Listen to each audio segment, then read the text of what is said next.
바로의 꿈. 그로부터 만 2년이 지난 후에 바로가 꿈을 꾸었다. 그가 나일강가에 서서 보니 건강하고 살찐 암소 7마리가 강에서 올라와 풀을 뜯어먹고 있었다. 그 뒤에 흉측하고 뼈만 앙상하게 남은 다른 7마리의 암소가 강에서 올라와 먼저 나온 소들과 함께 강변에 섰는데, 그 흉측하고 깡마른 소들이 건강하고 살찐 소들을 먹어버렸다. 그러고서 바로는 꿈에서 깨어났다. 그는 다시 잠이 들어 두 번째 꿈을 꾸었는데, 줄기 하나에 무성하고 알찬 7이삭이 나오고, 그 후에 사막의 바람에 말라붙어 쭉정이가 된 다른 7이삭이 그 줄기에서 나와 먼저 나온 무성하고 알찬 7이삭을 삼켜버렸다. 그러고서 바로가 깨어보니 그것이 꿈이었다. 아침에 그는 번민하다가 이집트의 모든 마법사들과 지혜로운 자들을 불러 그들에게 자기 꿈을 말했으나 그 꿈을 해석하는 사람이 아무도 없었다. 그러자 술 따르는 신하가 바로에게 말하였다. 내가 오늘 비로소 내 잘못을 기억합니다. 폐하께서 빵 굽는 신하와 나에게 노하셔서 우리를 경호대장의 집에 가두셨을 때 우리가 같은 날 밤에 서로 다른 꿈을 꾸게 되었는데, 그곳에 경호대장의 종으로 있던 히브리 청년이 우리와 함께 있었습니다. 그래서 우리가 그에게 우리 꿈 이야기를 했더니 그가 우리 꿈을 각각 해석해 주었습니다. 결국 그의 해몽대로 나는 복직이 되고 빵 굽던 신하는 나무에 달려 처형되었습니다. 바로가 요셉을 데려오라고 사람을 보내자 그들이 급히 그를 감옥에서 데려왔다. 요셉은 곧 수염을 깎고 옷을 갈아입은 다음 바로 앞에 나왔다. 이때 바로가 요셉에게 내가 꿈을 꾸었는데 그것을 해석해 줄 사람이 아무도 없다. 그러나 나는 내가 꿈을 잘 해석한다는 말을 들었다 하고 말하였다.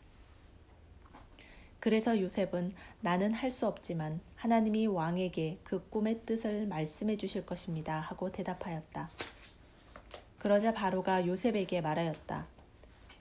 내가 꿈에 나일강가에 서서 보니 건강하고 살찐 암소 7마리가 강에서 올라와 풀을 뜯어먹고 있었다.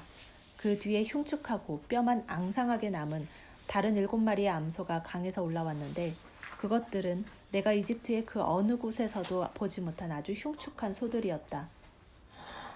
그 흉측하고 깡마른 소들이 먼저 올라온 살찐 소들을 먹었으나 먹은 것 같지 않아 여전히 흉측하게 보였다. 그러고서 내가 꿈에서 깨어났다.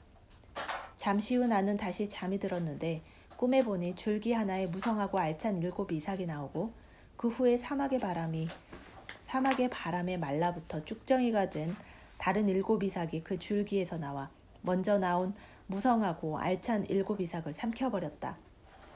내가 그 꿈을 마법사들에게 말했으나 그것을 설명하는 자가 아무도 없었다. 그러자 요셉이 바로에게 말하였다. 그 2가지 꿈은 한 가지 일을 뜻합니다. 하나님이 앞으로 일어날 일을 왕에게 보이신 것입니다. 7마리의 살찐 소는 7년을 가리키며 7개의 알찬 이삭도 7년을 말합니다. 그래서 그 꿈은 동일한 것입니다. 그 후에 올라온 여위고 흉측한 소도 7년을 가리키며 사막의 바람에 말라붙어 쭉정이가 된 그 7이삭은 7년 동안의 기근을 뜻합니다. 내가 왕에게 말씀드린 대로 바로 이것이 하나님께서 왕에게 보여주신 앞으로 일어날 일입니다. 앞으로 7년 동안 이집트 전역에 큰 풍년이 있을 것입니다. 그러나 그 후 7년 동안은 흉년이 들 것이며, 흉년으로 풍요롭던 시절은 다 잊혀지고 이 땅은 황폐해질 것입니다. 그 기근이 너무 심하므로 이 땅에서 이전의 풍년을 기억하지 못할 것입니다. 왕이 꿈을 2번 연달아 꾸신 것은 하나님이 이 일을 정하셨으며 그 일을 속히 행하실 것을 뜻합니다. 이제 왕은 총명하고 지혜로운 사람을 택하여 나라 일을 맡겨야 합니다. 행정구역을 5으로 나누고 각 구역마다 관리를 두어 풍년이 든 7년 동안에 잉여 농산물을 모조리 거두어 왕의 권한으로 각 성의 창고에 비축해 두십시오. 이와 같이 식량을 비축해 두시면 앞으로 이집트 땅에 7년 동안 흉년이 들어도 백성들이 굶어 죽지는 않을 것입니다. 이집트의 국무총리가 된 요셉. 바로와 그의 모든 신하들은 요셉의 제안을 좋게 여겼다. 그래서 바로는 신하들에게 하나님의 영이 충만한 이런 사람을 우리가 어디서 만날 수 있겠는가 하고 요셉에게 이렇게 말하였다. 하나님이 이 모든 일을 너에게 알게 하셨으니 너처럼 총명하고 지혜로운 사람이 없구나. 너는 내 나라를 다스려라. 내 백성이 다 내 명령에 복종할 것이다. 내가 너보다 높은 것은 이 왕좌뿐이다. 그러고서 바로는 요셉에게 내가 너를 이집트 전국을 다스릴 총리로 임명한다 하며 자기 인장 반지를 빼어 요셉의 손가락에 끼워주고 그에게 고운 모시옷을 입히며 금사슬을 그의 목에 걸어주었다. 그리고 왕은 그를 궁중 2호 수레에 태웠으며 그가 가는 곳마다 의정관이 엎드려라 하고 외쳤다. 이렇게 해서 요셉은 이집트의 국무총리가 되었다. 그러고서 바로는 요셉에게 나는 왕이다. 그러나 내 허락이 없이는 이집트 땅에서 손발을 놀릴 자가 없을 것이다 하고 그에게 사브낫 바네아라는 이집트 이름을 붙여주고 또 헬리오폴리스의 제사장인 보디베라의 딸 아스낫을 그에게 아내로 주었다. 요셉이 이집트 왕 바로를 섬기기 시작했을 때는 그의 나이 30세였으며 그때부터 그는 이집트 전역을 순회하였다. 7년 동안의 풍년으로 그 땅에는 농산물이 엄청나게 많았다. 그래서 요셉은 7년 동안 그 모든 곡식을 거두어 각 성에 비축했는데 각 성의 주변 밭에서 난 곡식은 그 성에 저장하도록 하였다. 이와 같이 요셉이 거두어 저장한 곡식이 바다의 모래처럼 많아 비축량을 계산할 수가 없었다. 흉년이 들기 전에 헬리오폴리스의 제사장인 보디베라의 딸 아스낫이 요셉에게 두 아들을 낳아주었다.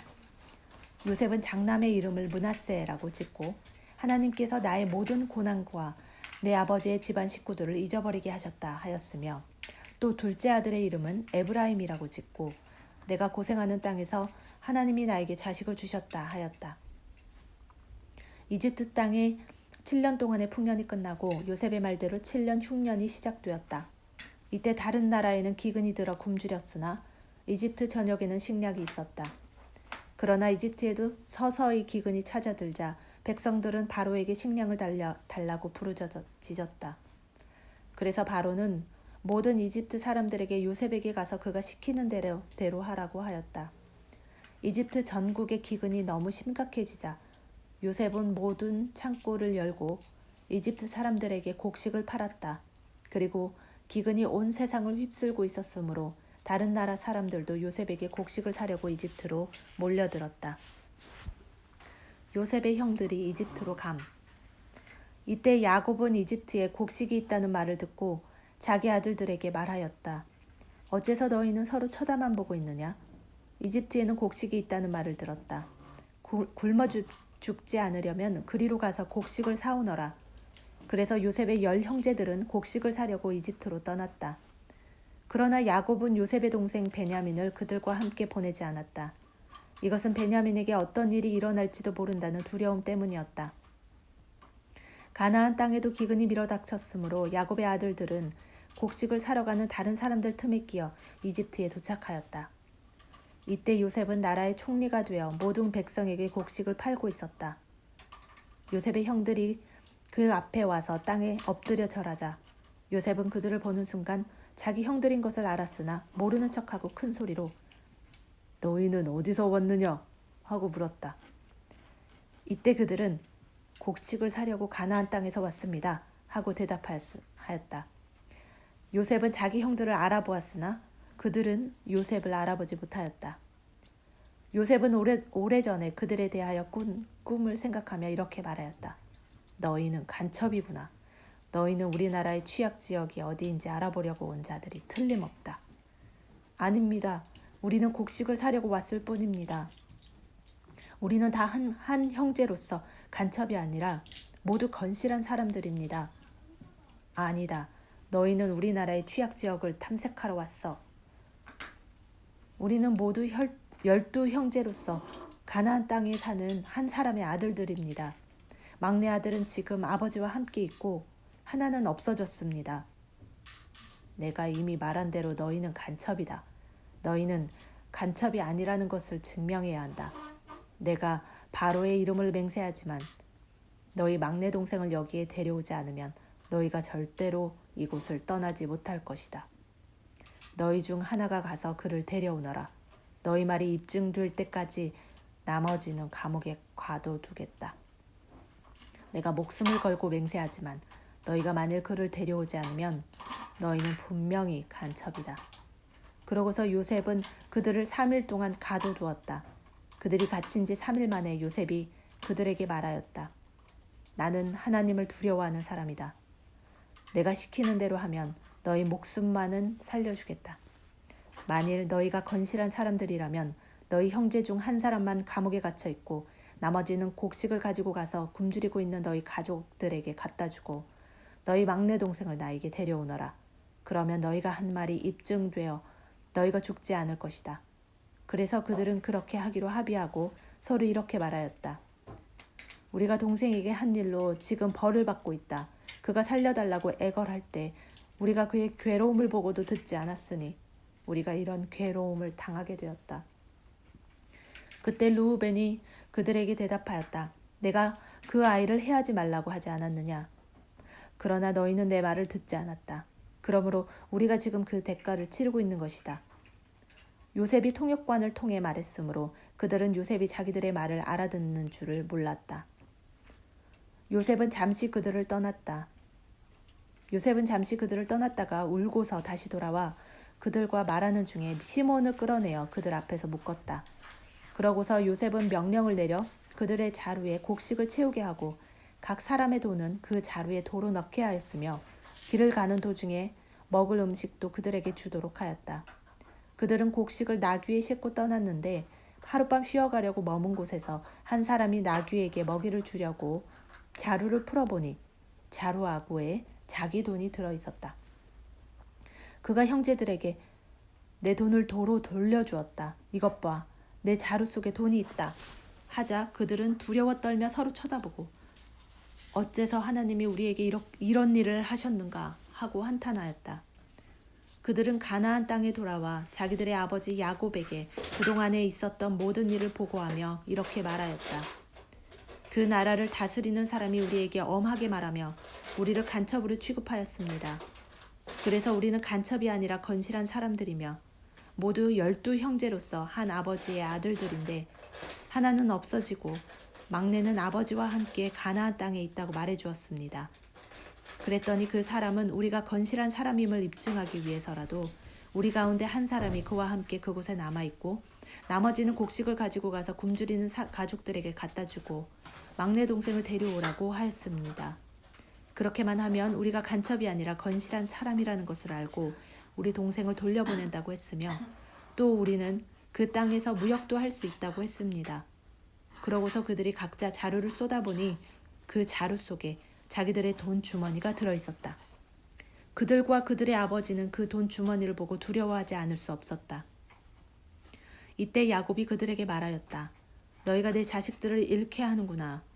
요셉도 없어지고 시므온도 없어졌는데 너희가 이제 베냐민까지 빼앗아 가려고 하니 모든 일이 다 나를 괴롭게만 하는구나. 그러자 르우벤이 아버지에게 내가 만일 베냐민을 아버지에게 데려오지 않으면 나의 두 아들을 죽여도 좋습니다. 그를 나에게 맡기십시오. 내가 책임지고 데리고 돌아오겠습니다. 하였다. 그러나 야곱이 내 아들은 너희와 함께 내려가지 못한다.